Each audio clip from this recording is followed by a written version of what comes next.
As much as the U.S. insists that we in Pakistan are allies, we're partners, ask the Pakistani public. Before Osama bin Laden was killed, the percentage of Pakistanis who thought the U.S. was a partner of Pakistan was 9%. After bin Laden's death, that number dropped to 6%. 6% who say our countries are partners, despite what you hear from our government all the time.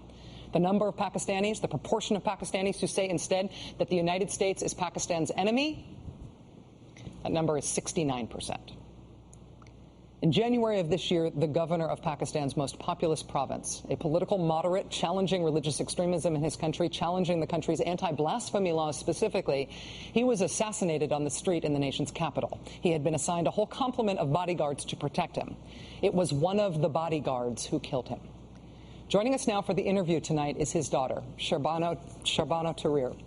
Despite her father's death and threats to her own life, she has carried on his legacy as an outspoken critic of extremism and of some of Pakistan's most powerful political forces. Sherbano Taseer, thank you very much for being here. I really appreciate it.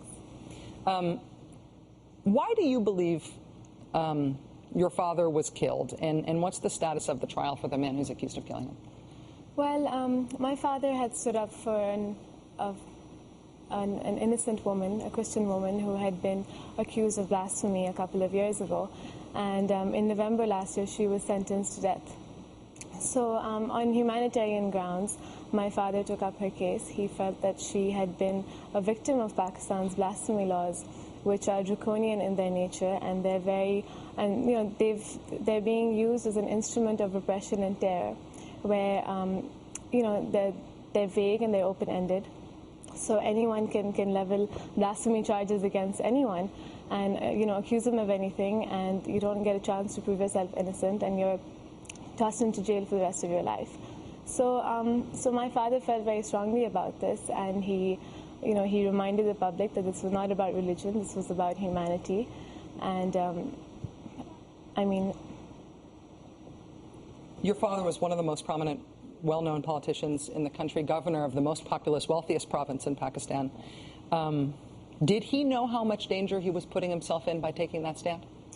Well, my father was very unapologetic in his views. He said things that made people uncomfortable. He was one of the most vocal critics of extremism in Pakistan. So he knew that he was up against a clerical tsunami. But that was the kind of man that he was. He refused to back down.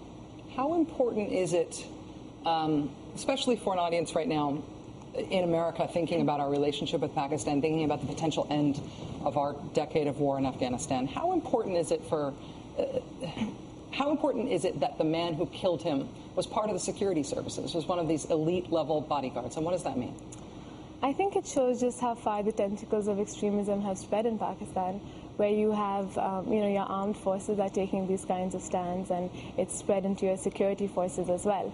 And it shows that it's, the problem is not just going to go away with drones or with bombs or with raids. It's not a man or an organization that you're going after.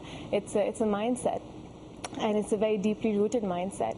And especially, for the end of the war, whenever that may be, it means that, you can't do what you did in the Soviet-Afghan war, which was, make a huge mess and leave without bothering to clean it up. It's a mindset that you're dealing with, and there needs to be a long-term solution. So you have this counter-insurgency program, which is, the drones and these raids, but there's no counter-narrative on the ground. There's no counter-extremism strategies.